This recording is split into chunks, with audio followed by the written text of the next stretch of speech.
This is a free download from the BBC. For more information, go to bbc.co.uk/podcasts. OK, guys. Recording.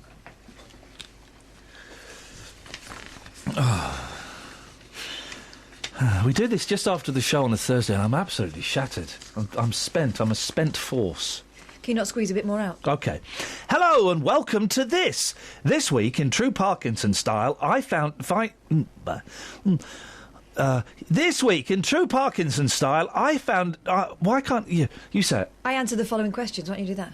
This week, in true Parkinson style, I find out the answers to the following questions. What do people with wonky eyes see? What have you fallen off? And can you drink and drive a mobility scooter? But first, here's what happened when we took a 90-year-old man to see 50 Shades of Grey in Justin Dealey's 50 Shades of Mayhem. Morning. A man who was so drunk he collapsed in the cinema last night. Down the stairs. And me and Matt Lockwood had to pull you up.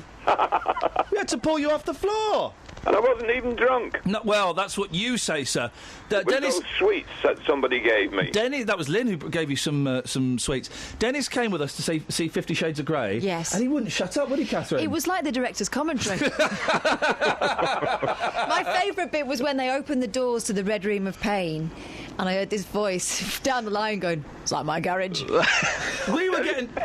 What did you think of the film, Dennis? I thought the film was rubbish. First of all, I thought the young lady was too old for the part. She should have been 21. Well, you've read the books, haven't you? I have three times. Yeah, good lad. Oh, 3 times. Twice yesterday. You read them overnight, did you? Overnight, yes. But no, honestly, yesterday was absolute super-duper-duper. It's lovely to meet all you lot. I didn't realise how beautiful some of you looked, and I'm not talking about the men now. Well, Dennis, you came up to me and I said, "Oh, it's nice to meet you," and you said, "Well, we've met before." Yeah, well, I got you mixed up with Justin. Flipping it. That's a comp. I didn't realise how tall you were to start with. I knew that Justin was very tall. I didn't realise how close to the end you are, Dennis. Blimey, you're old. I know. Don't worry, I'll make it. You can. That 10 quid you've got is safe. Did you get home all right in that cab? Thank you very much. Yes, you paid for it. Good lad. Right. Well, don't tell everyone that. They'll all want a piece of the action. Right now, listen, Dennis, stay there because Justin, it was 50 Shades of Mayhem last night, wasn't it? It was indeed. Well, you took it upon yourself to record the event. Yes, we went to Cineworld in Luton, 50 Shades of Mayhem, to get a different perspective, a man's perspective on this film. When we arrived, Denis was there waiting for us, very smart, with his walking stick as well. So we've got this in 2 parts. We've got a before and after. Here is 50 Shades of Mayhem, part 1. Now, bearing in mind, we're in the papers today. Yeah, there's quite a few bleeps in this, don't worry. Everything's under control. OK, here's part 1. Let's have some of it. Boss, we have just walked inside the cinema, and the mayhem is about to start. Oh, we're in screen 4. The mayhem is rising. Denis from Dunstable's here. Denis! Hello. How are you? I'm not going to eat that thing. I honestly can't remember when I was last in the cinema. I've been in cinema for years. We're giving this a different perspective. Are you looking forward to the film? Well, as I've read the book 3 times, yes. And it's partly my autobiography. It's a lot of that you pinched it. Is he going to whinge all the way through this? I'm not. Well, then just come on, enjoy the film. He's asking me. Well, do I enjoy it? I said, yes, I've read the book 3 times, so I ought to do. Listen, Denis, you're sat next to me. Keep your hands to yourself. Keep your eyes on the road, your hands on the wheel. Keep your filthy mind to yourself. We're going to enjoy this. We got Mama Kath. We've got Kath here. We got I know. Kelly Betts with glow sticks. Yes. You've set them off. Glow sticks. She set some glow sticks off. Man, I just can't wait for this. This is going to be mayhem. It's going to be epic. Biggers is here as well. We'll talk to Biggers in a second. When we came into the cinema, a whole host of ladies also said, here we are, we're here for 50 Shades of Mayhem. So we've got a lot of people here expecting absolute chaos. Organise the mayhem. Yeah, we have. OK. Biggers, can I just interrupt for a second? Sorry, Biggers, you've turned up for this event today. How excited are you about watching this film? I'm ecstatic, mate. Is that the right word? Can I say that? I've got me Kleenex so I can wipe my eyes if it's a bit tearful. If I get a bit upset. But yeah, I'm looking forward to it. I'm sitting next to the lovely Kelly. I've got Catherine to my right hand side. I've got Iain, the main man, and of course yourself, mate. Yeah, well, you keep your hands to yourself, okay? All right, mate. It's here, mate. I'll put them in my lap. That's figures. Got some ladies down here as well. Ladies, good afternoon. Who have we got here? What's your name? Hello, I'm Tina. Hi, Tina. I'm Debbie. Hi, Debbie. Hey, I'm Sharon. Now, when you saw Denis from Dunstable walk up them stairs, you were screaming with laughter because it's not very often you see a man of his age coming to see a film like this. No, that's right.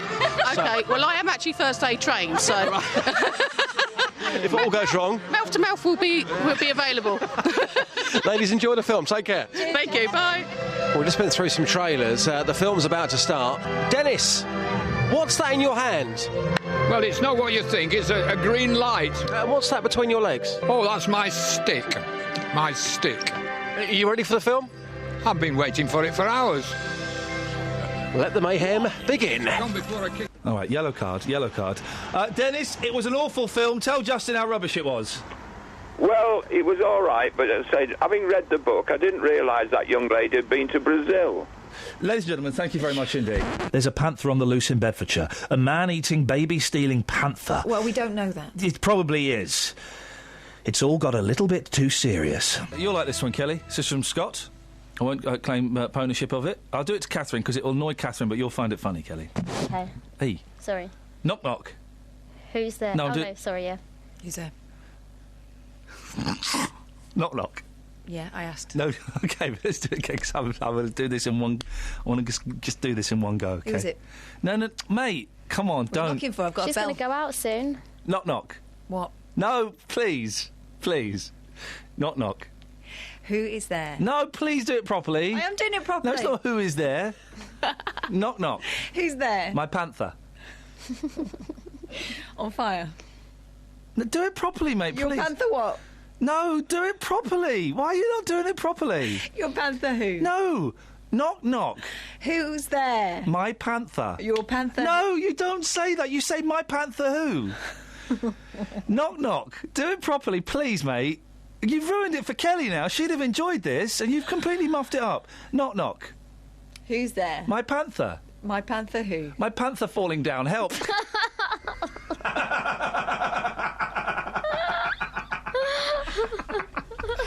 Don't see what I'm going to do about it. Come and give us a hand. You want tougher elastic. That is a good one. That is a good one, isn't it? And it just annoys me that you can be so snobby about jokes sometimes. Me? Because that is a good joke, mate. Yeah, OK. And then you go and do that. Why would you ruin that? Got a lot of kids listening today. It's a funny joke. It's just bringing a bit of joy and laughter. There's so much sadness in the world. So many tears in the world. So many people that are ill and stuff. So it's just sad. And we just All bring those a bit people of out there who laughter. can't find pants that fit. You're laughing at them. Do you think that's fair? How do you like it? Oh, dearie me. Kath's got a good joke. Hey, go on. Which one? The one that your 3-year-old says. The banana one? Yep. Moo. No. Oh. That's interrupting cow. Oh, yeah. That is a belter. Oh, yeah. Yeah, go on. Yeah. Why did the banana go to the hospital? Because... Do I have to do it like this? No. Because... You did an impression of my daughter. No, I'm not. 3, give her a break. Her diction's very good, actually. Because she was... because... Do it again.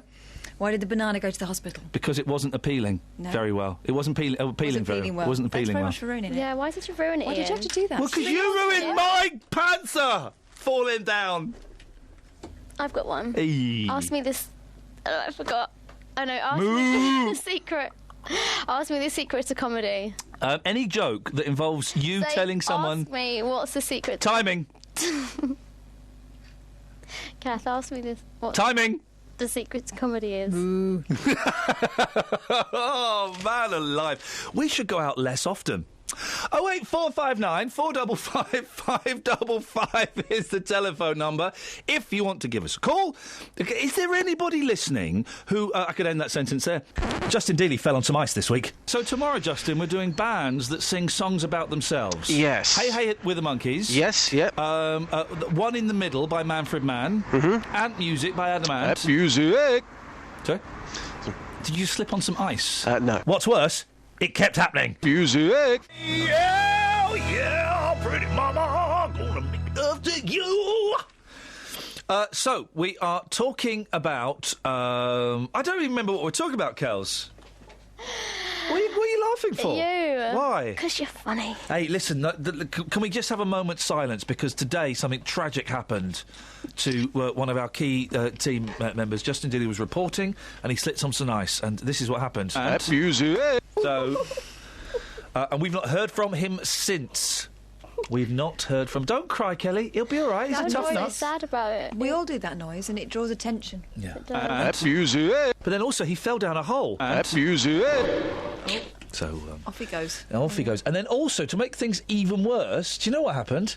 He fell down into Radio 4. Music. A key measure of the peace deal.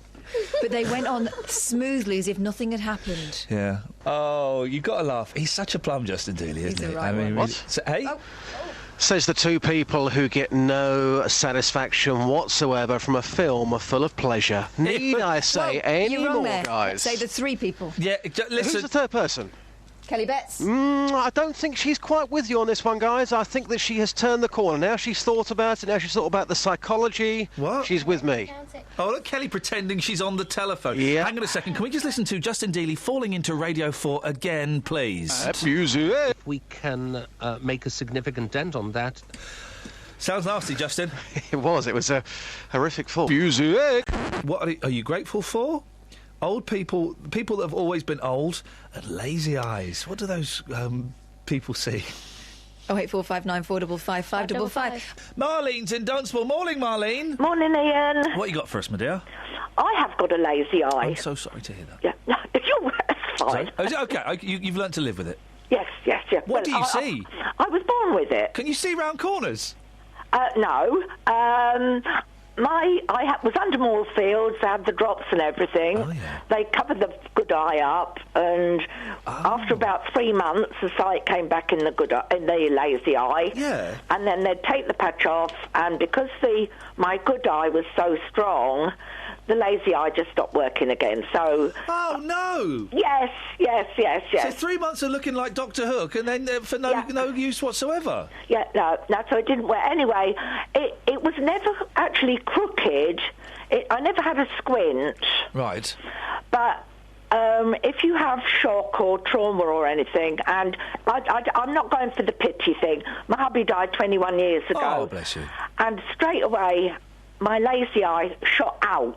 What? Not out of the eye socket. Oh, I mean, went to the outside of the eye. So let me just get this right. So it had been lazy, but your husband passing, which is obviously very traumatic, that made it lazier. No.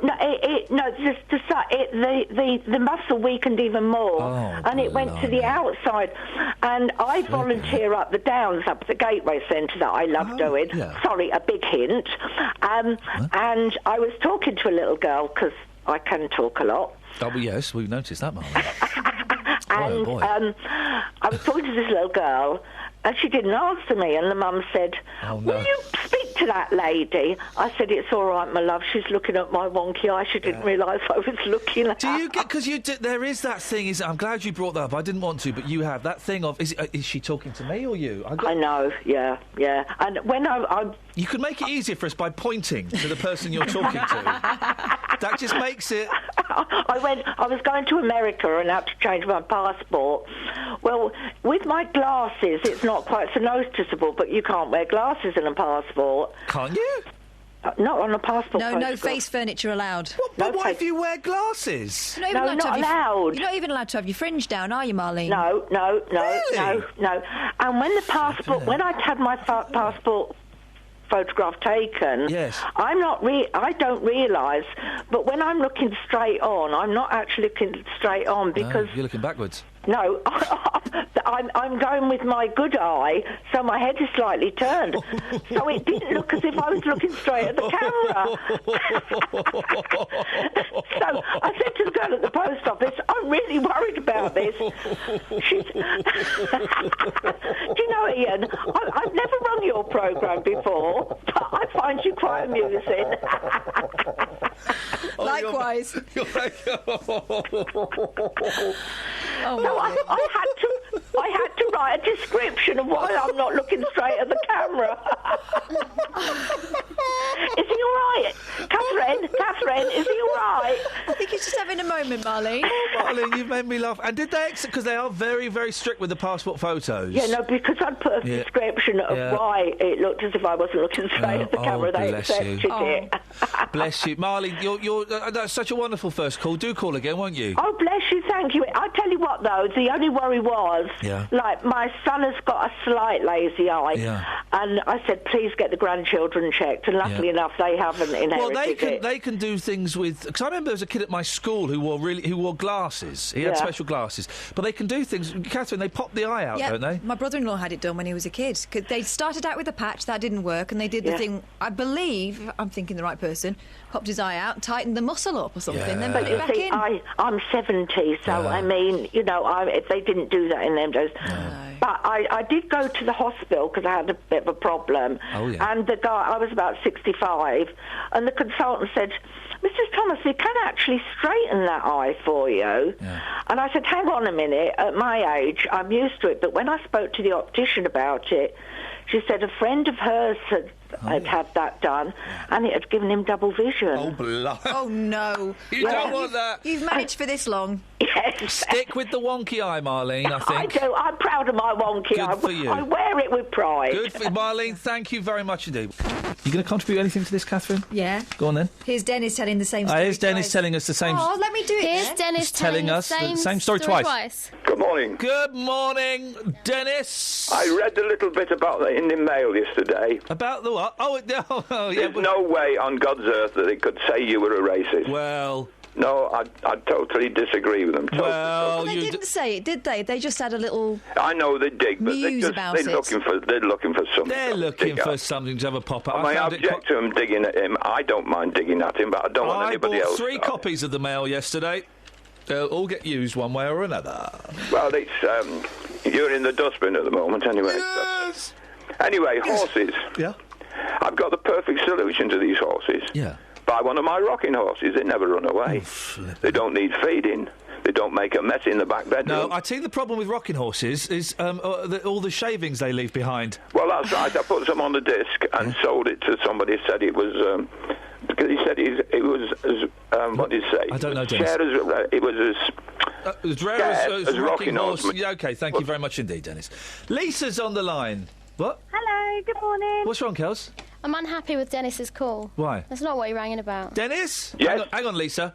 Okay. What did you ring in about, Denis? What did I ring in about? Oh, just to say I didn't like what they were saying about you. Oh, thanks very much. No, that's not... He's forgotten what he rang in Shall about. I just do it? Yeah, go on. I was wearing my 50 Shades of Dealey T-shirt in my house, and a man came in and saw the T-shirt and recognised me from the radio. Is that true, Denis? I was in yesterday morning. She just told... Don't tell us the same story. Is that true? I'm not telling you the same story. Is it true?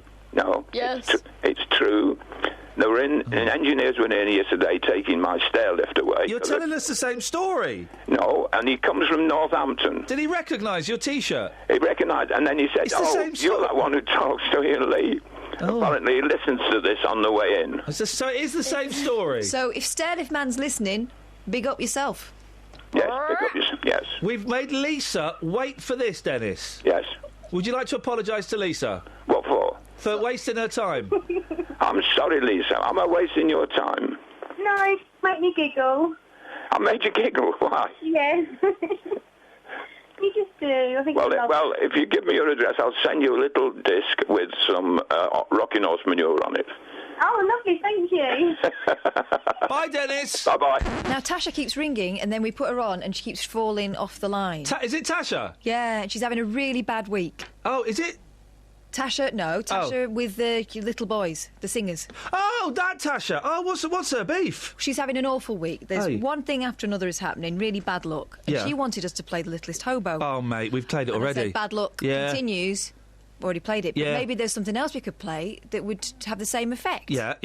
Well, mate, I mean, how bad is the week? Bad. Really bad? It's involving hospitals. Oi! But still, Tasha, I'm sorry you're having a bad week. I'm not Ken Bruce, mate. I'm not doing shout-outs, big-ups and requests. So, I mean... I think you're being cold. No, I'm not being cold. I'm being fair. No. I'm being fair. But she did bring her children in to entertain you. Yeah, and we exploited them to the maximum. And they brought biscuits. What about the boa constrictor song? Do you want to play that? They love that one. I don't know what is the hospital incident. Has someone actually been swallowed by a boa constrictor? 'Cause if they have, that would be completely inappropriate. It was a non-snake related incident. Hang on a minute. How about this? Music. Is that not good enough for you guys? No. Really? I think. How about some Radio 4? Doesn't commit anybody. No. They then, in a sense, get a menu. God, I isn't think that boring? having heard the people reasons, listen to that rubbish. Having heard Tasha's reasons, we need to definitely crack out our best cheer-up song. Blocker Boots, isn't it? How about this? Hey, Justin Dealey, let me tell you something. Hey, Justin Dealey, your career is ending. That's a slightly sour note to end on.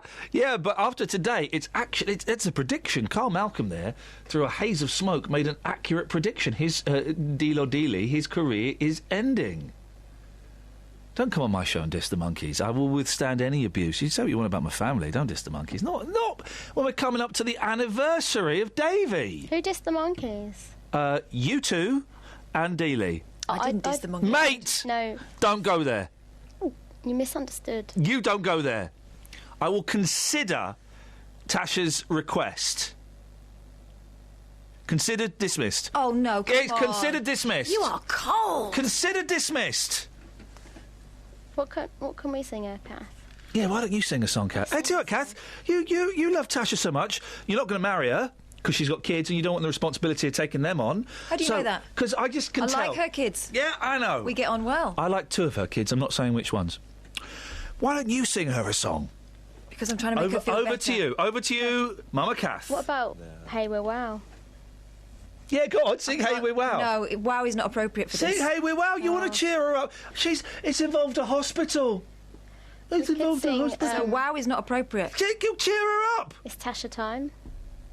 La la la. Don't get involved, Kelly. This is on. I think you're being flippant about something that's quite serious. This is on Catherine's shoulders. I'm not going to join in because he's being flippant. No, you brought this up. You're being very rude about it. You brought this up. You're very rude about it, and I think you're being churlish. Yeah, I think you're being a blooming idiot. Sing wow now. All other microphones are off. Sing wow. Not singing it.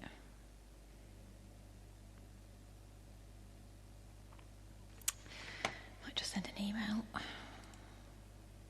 Dear boss, it is happening again, and it's worse since... Dear boss, Catherine came on the show today and tried to shame me into playing a song for a listener. Something to do at the hospital. I wasn't really paying attention to her. Busy presenting and making sure we weren't racist. However, as you know, I'm not Ken Bruce, and I don't do requests or shout-outs. I then suggested that Catherine sing the Wow song. Remember that rubbish song she did with her silly mates, and we were all laughing about her in the office afterwards, and we sold her on air. We thought it was really good. She refused to. Anyway, turns out Tasha's had a really bad week. Involves hospitals and everything. Dunno, might be a member of the family, could be her, got no idea. Thought Catherine was a bit of a selfish so-and-so. Just thought you should know. Add that to the list. Let me know when we reach 200. Thanks. Bye. So, boss, if you wouldn't mind please sorting this one out. Dear boss, here's travel. Travel news for beds, cards and bugs. This bit got more feistier than I thought it would do, innit? More feistier? More feistier? I didn't write that.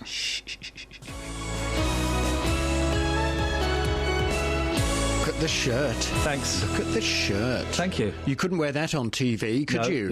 No, I tried once and they told me off. I said no. Did they really? Yeah. It's a shame because it's nice. It's a nice shirt stripe. Quite summery. Yeah. It's my Paul Ross shirt. You're feeling summery? Oh. Are you feeling summery? I'm feeling really tired and lethargic and old and past it. So I'm trying to fight that by dressing like summer. I see. And I had my smart boots on when I came out, my smart suede shoes, and I came out and it was raining, so I had to go and put my walking boots on. If you were ever invited to one of my luxury ploughman's barbecues, I'd like you to wear that shirt. Oh, yes, what's the address? Come on. We'll get back to you on that. We'll get back to you. We'll get back to you. Gosh, look at you, the royal we. Yeah, we will. What you got for us today? What's on your show? It's tasers again. Oh, yeah. But a slightly different angle on tasers this morning. You seen this story? Figures obtained by the BBC show that in 2013, 37 children aged 10 to 17, were stunned by police taser guns. Oh, yeah. Tasers were pulled on children a total of 431 times, but in 90% of these incidents, the threat of stunning was enough to resolve the situation. Oh, yeah. The youngest person a taser was aimed at was 11 years old. The youngest person to be stunned by the police, 14 years old. Well, David Blunkett, who introduced tasers, he's told the BBC that it was wrong to use a taser against an 11-year-old, and the police must return to traditional alternatives when arresting children this young. Yeah. Well, from 9 this morning, I want us to debate this. Do you mind if the police taser children? Do you mind? Yes, I do. I think. Do you? Yeah, I think it's awful. Do I mind if the police fire electric charges into children? Yes, I do mind. I do. Yes, but they're not just going to do it willy-nilly, are they? I object to that. Yes. Those children would have to be doing something that is dangerous in order for them to be tasered. Yeah. Do I object? Sorry, what was is the question? Do I object to? Do you mind if the police taser children?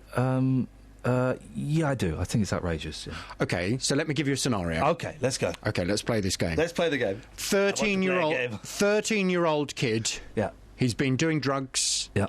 And he's come home. He's had a row with his mum. Already, it's the saddest story I've ever heard. He's grabbed a knife from the kitchen. Okay. And he's holding the knife up against his mother's neck. Yeah.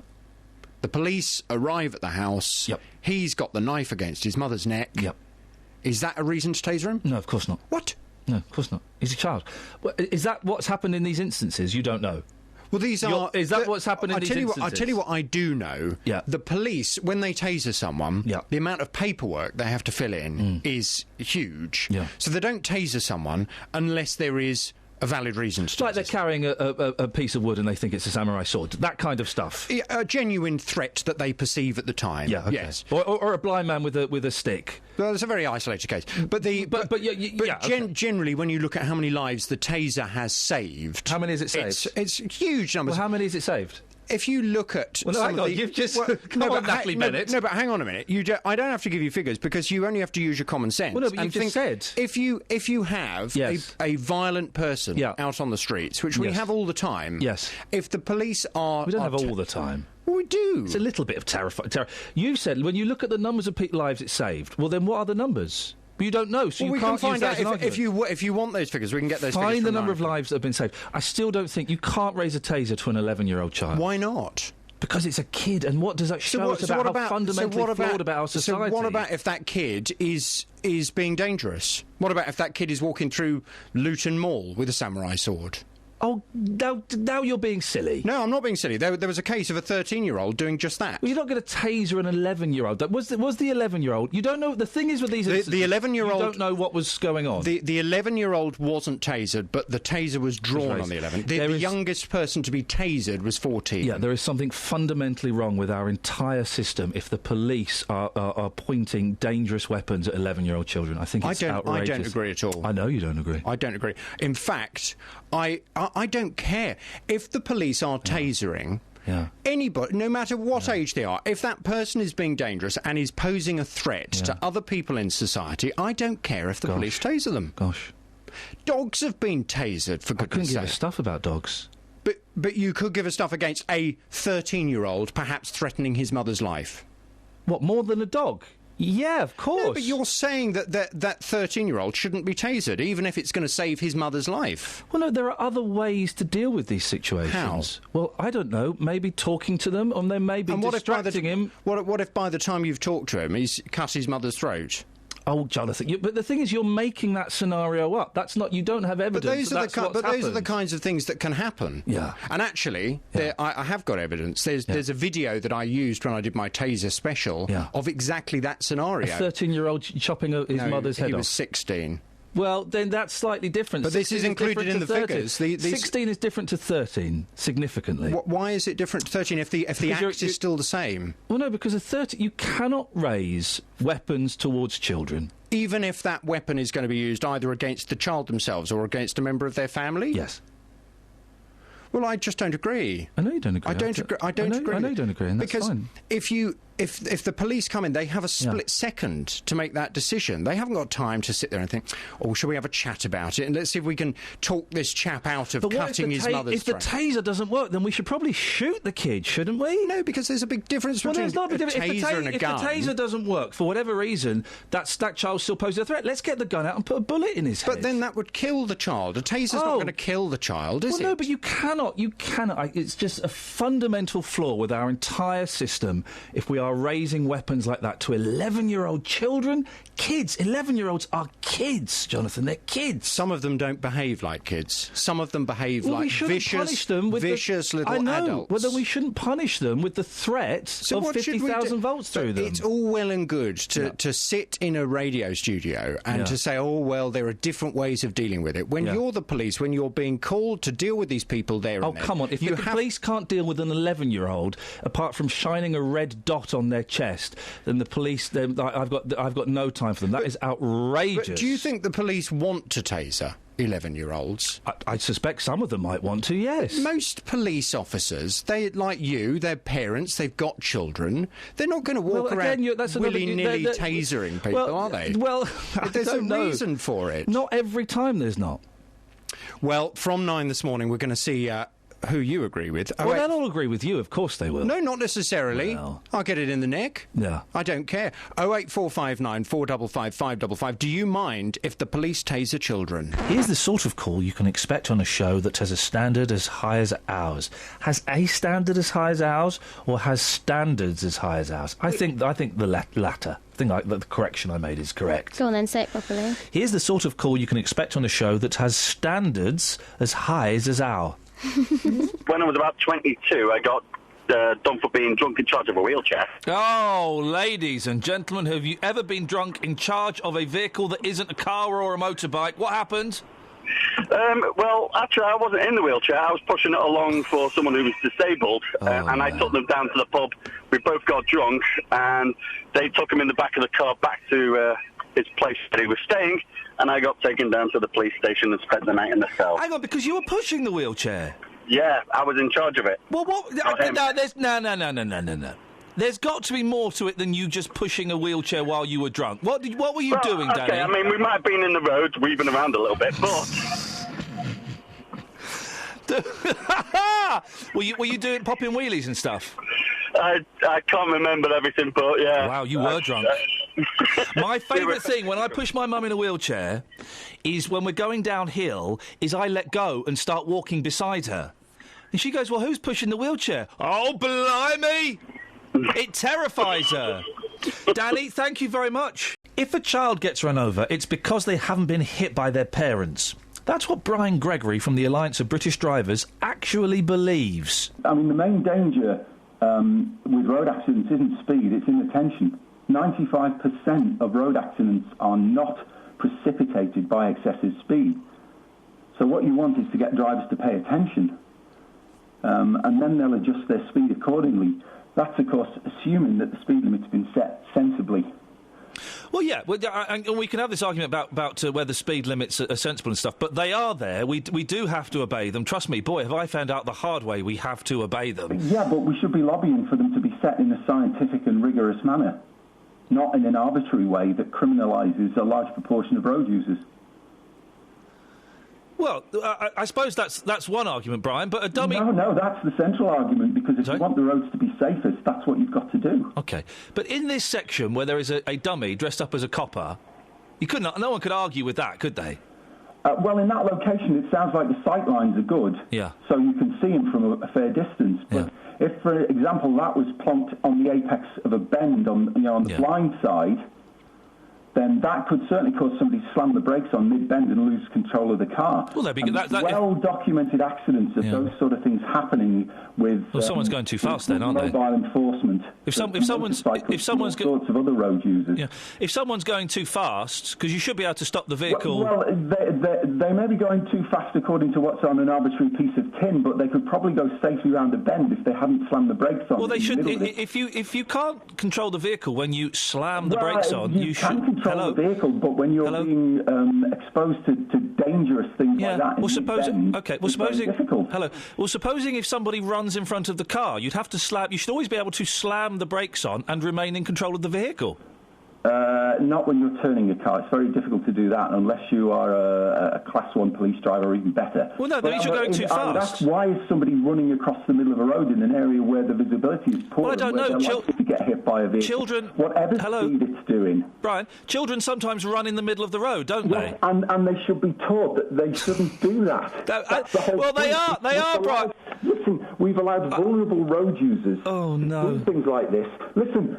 I'm listening, Brian. It sounds like you're in a shoe. I only did it once because my father gave me, how can I put it, some intensive coaching, and I never did it again. What does that mean, intensive coaching? He's patting my backside. Oh, Brian, come on. You're not saying that just so drivers should be able to go a bit faster, we should hit children? You were going faster. I ran into the middle of a 30-mile-an-hour road. No. Just ran away from my mother. This is the worst. Hello. This is the worst argument I've heard for hitting children ever. We should smack children so that you're allowed to drive faster. That's insane, Brian. You should be able to stop. You should be able to educate children. You should not to run away from their parents. Brian. And their parents. Can you hear me, Brian? Need to be in control of them all the time. Can you hear me, Brian? Yes, I can hear you. Okay, just you keep talking over me. Well, you keep talking over me. Well, no, we're trying to have a conversation, and you just keep interrupting and not responding. So you think that, that if a child runs into the front of a car, that's bad parenting? Yes. Have you got kids, Brian?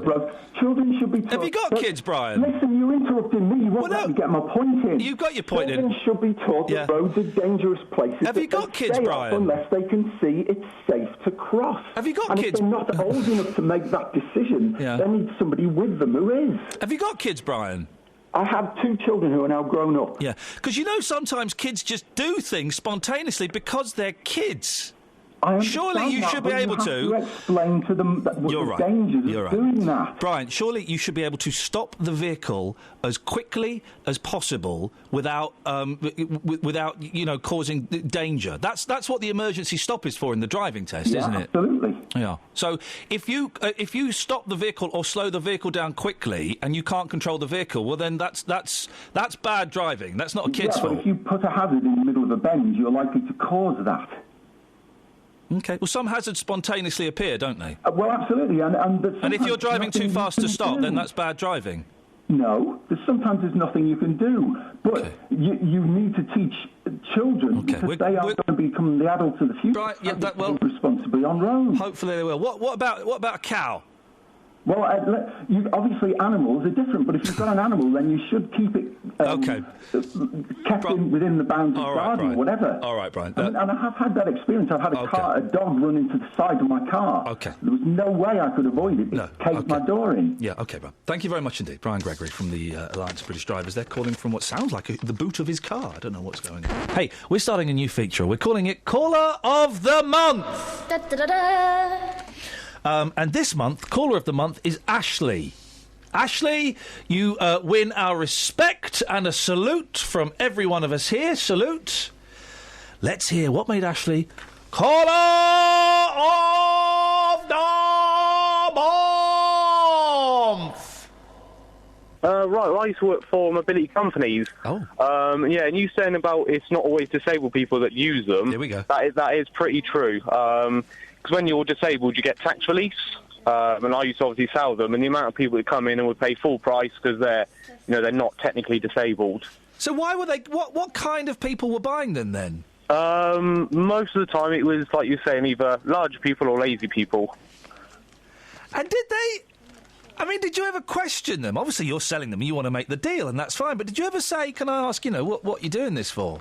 Not really, because I used to live in the place where I used to see most people, and I used to see them. I used to see them riding about with them quite often. Yeah. And so they'd walk in or waddle in absolutely fine, and then go, "I want to buy a scooter."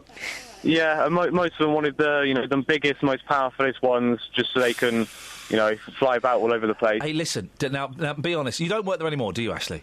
No. Okay, no. so you can speak honestly and openly to me as Yeah. one man to another. Did you and the other lads in the shop used to have races in the back? Yes, we did. Of course you did! Of course you did! Yeah. Some of those things go at a real pace, don't they? Yeah, well, you get 4 miles an hour, 8 miles an hour, and then you can soup them up to about 12 miles an hour, which is pretty fast. How do you soup them up? Like servicing tools and geeky stuff. Oh, Ashley, thank you for that. I'm so glad you admitted to that. I knew you did. Just a text through from John who says a large lady was driving a mobility scooter around Sainsbury in Bletchley the other day, had a plastic cover and a number plate. She was driving up and down the aisles. When she got to the till, she stayed seated and the lady on the till had to get out from behind the till and scan her stuff. Wow. Oh, can I just say, Ashley is my favourite call of this month. He's caller of the month so far. And he's a young lad working selling. Of course you're going to race them. You have a bit of a tear up in the back. Of course you're going to do it, aren't you? Hey, you'll never guess what happened on Friday's show. I can't even guess because it hasn't happened yet. It's tomorrow, but it was this. You'll like this one, Kelly. Couples disgust at dirtiest delivery. You'll like this. I think I've got your level pretty much sussed now. Okay. I've been working with you 2.5 years. I've got you worked out. This is an exclusive in The Sun, it says here. A shocked couple claim a Yodel delivery man had a poo in their garden when they failed to sign for a package. What, in protest? Like a dirty protest? And used a courtesy card to wipe his backside. Oh, my goodness. Nigel Lovell, 40, and wife Jane, 36, discovered human faeces in the front garden with a... How do they know it's human? They sent it to the laboratory. In the front garden with a soiled card stating, "I'm sorry you weren't in when we tried to deliver." He left a package. Nigel from Waltham Forest says they may not have delivered the parcel, but they delivered something a lot more disgusting. Good one. Yodel has removed the self-employed driver from its books, sent staff to clean the garden and apologised by email. Wow. But how did they know it was his? Dick Stead...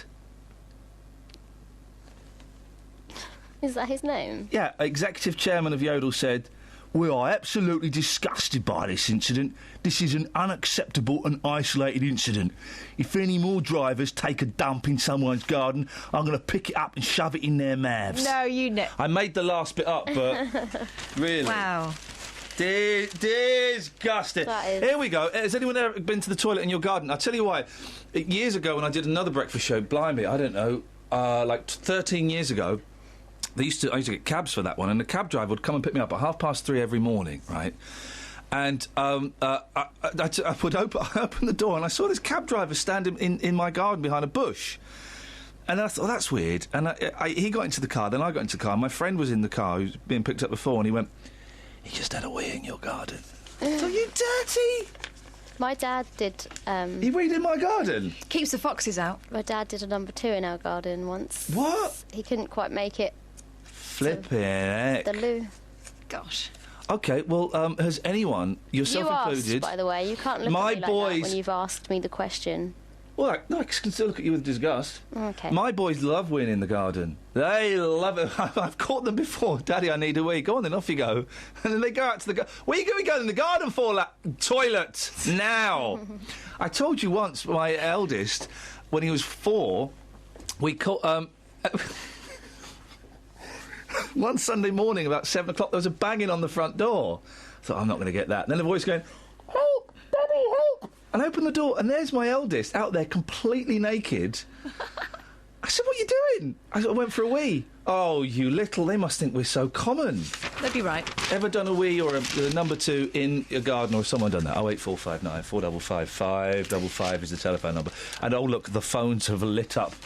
Like it's 5. In fact, I think we've got a call on that. I'm ready. Tony's on line 1. Morning, Tony. Morning. I'm going to take you back to my youth.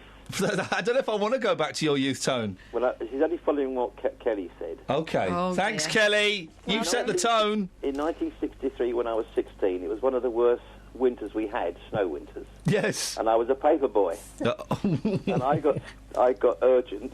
Yes. So I did it in the snow because it was hot. It melted through the snow, and the snow covered it up again, so they probably didn't find it till the thaw came. Number 1 or number 2? Number 2. Thanks very much for calling. Tony! You did this, Kelly. It's weird how people ring in about number 2s after I've spoken. Here's a serious story for you. It's a Russian gentleman with the unfortunate name. Get this, Kelly. His name is Vladimir Nutscutoff. No, he's not. It is. That's what it says in the Sun. He's called Vladimir Nutscutoff. And you wait till you hear what happened to him. The Sun's having a little bit of cheeky fun with someone who's been mutilated. Well, mutilated is the only word. Well, he's called Vladimir Nutscutoff. No, he's not. It's called Dmitry Nikolaev. OK, well, did you tell him what happened to Vlad? Dmitry believes he was drugged by a young blonde who approached him after he finished a performance. He's an actor. Now, bear in mind his name is Vladimir Nutscutoff. No, his name is Dmitry Nikolaev. He was doing a performance at a small Moscow theatre. And his name is Vlad Nutscutoff. No, bear that in mind when you hear what happened His to him. name's Dmitry. Although married, he went with her to the sauna and then for drinks. Yeah. They kissed and had more beer. What is your name? My name is Vladimir Nutscutoff. That is interesting because I know what will happen to you at the end of this story. It's Dmitry. Anyway, so they went, he had a beer, he remembers nothing else, woke up in a bus shelter. Here we go! Taken to hospital. Here we go! Where doctors told him... Here we go! You've Vlad your nuts cut off. His testicles have been removed skillfully. Skillfully? Skillfully? Not hacked off, removed with precision. Oh, wow. Nikolaev, now working as a children's animator, why do we need to know that? Yeah. Was too embarrassed at first to explain what had happened to his wife. She would have noticed. So he changed his name after he'd so he was called Vladimir Nutscutoff, and once that happened, he changed it to Dmitry Nikolaev. Yeah.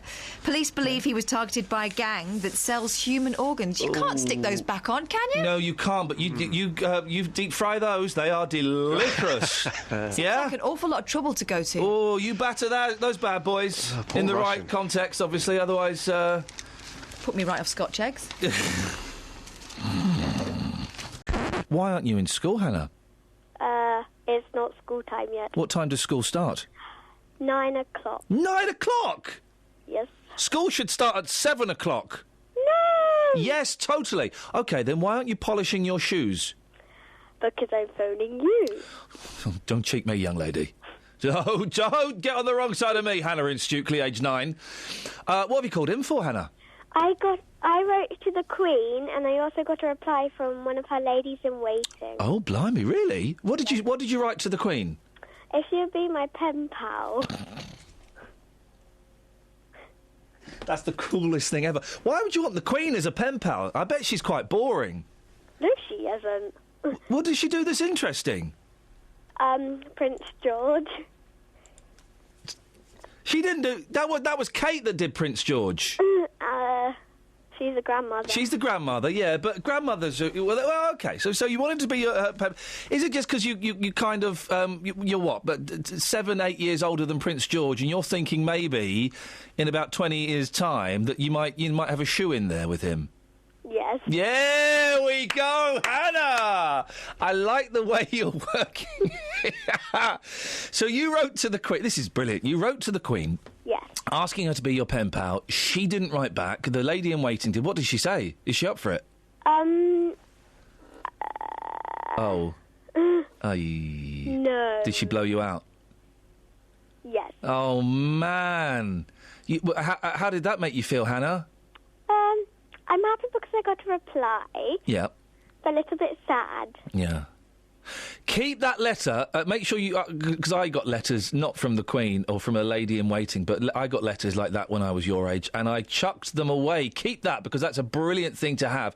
Who are you going to work on next, then? What angle are you going to take to try and get to Prince George? The Prime Minister? Good one. David Cameron.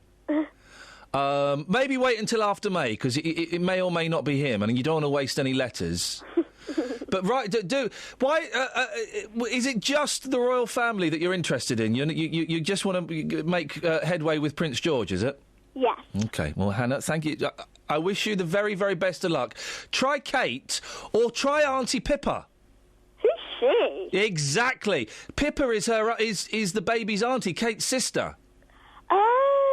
Because she doesn't really do a lot. She just goes to parties and stuff, so she'll have loads of time to be a pen pal. Hannah. Go for Pippa. Well, what have you got at school today? Well, I've got my spelling test. Oh, yeah. What kind of words have you got to spell? Well, they're quite easy ones because I've only got 4. It's what? rain, like the Queen reigns. remember. Yeah. I can't remember the others. You can't remember the others? All right, how do you spell remember? R-E... Whoa. Who's that in the... Did someone just tell you the answer? Nope. I heard someone whisper. Who's there? Who's there, Hannah? Who's there? My mum. Yeah, Mum, button it. Be quiet. I can hear you. Hannah? R-E-M-E-D-E-R.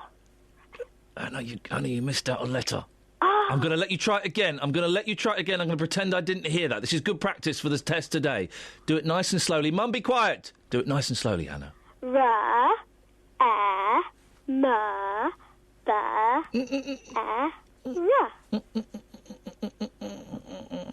we're going to do it together, okay? Do you want to do it R or R? Which way do you want to do it? R. Okay. So, Mum, be quiet. R. Then you do the next letter. Mm-hmm. Yeah, go on. You do the next one. R, E. M. Yep. E. Yeah. B. There's another M. M. Yep. B. Yep. E-R. Yes, Hannah! You did it! Yay! Go on, now spell... OK, this is a tough one. I'm not sure I can do this. Spell rain as in the Queen's reign. R-E-I-G-N. You got it! Hannah, don't forget the second M in remember, OK? Remember the second M. M. Can you give us a call on Monday and let us know how you got on? OK. Hannah, speak to him. Oh, man, 10th times. Remember. The second M. Good morning. Morning, Phil. What you got? Oh, right. So many years ago, back in my teenage years, when I was a bit of a rebel, I guess, I was cycling home from Stevenage Town Centre, bought a brand new T-shirt, had on my handlebars, got around a bend, and I saw this old boy that no one really liked, so I took the finger at him to do. Around some old obscenity. Just because you didn't like him? Oh, I don't know. He's a bit of an oddball. Okay, anyway, yeah.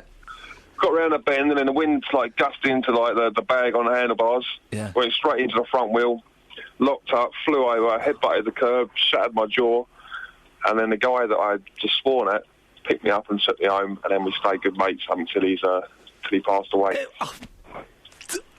What a beautiful story. I wasn't expecting it to go that way. I thought he was going to walk past and laugh. Oh, he might have done, because I was unconscious, but then he did. I don't know how long I was out for. He picked me up and took me home. Was it, when you got to know him, was he actually an oddball?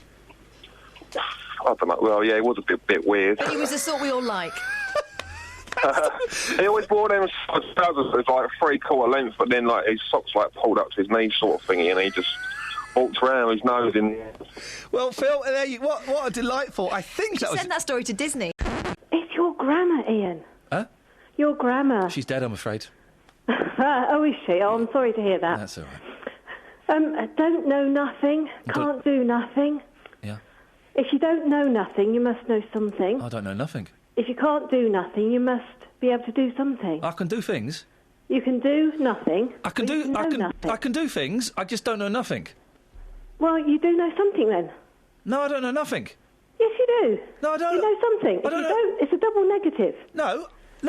A double negative makes a positive. I don't know nothing. You do know. You do. No, I do. Yes, you do. You're a do-do. You're a do-do. You do. Liz, I think you're right, and I humbly apologise. Oh, thank you, Ian. But I don't know nothing. Ta-ta. That's the end of the podcast. Is it booked? Yeah. Don't you want to say a nice bye? I'm going to keep them on there. To be continued. Oh, next TBC. week. Hey, I wonder what will happen next week. Will we all still be here? We could all be dead. Will everyone be alive? If that panther gets loose in the studio, we'll all be dead. Why would it get loose in the studio? Because I might bring it in. It's your panther. No, what I'm saying is that... your panther falling down? Thanks for listening to this free download from BBC Three Counties Radio, your local radio station for beds, hearts and bucks, on FM, AM, digital radio, and online at bbc.co.uk/3counties.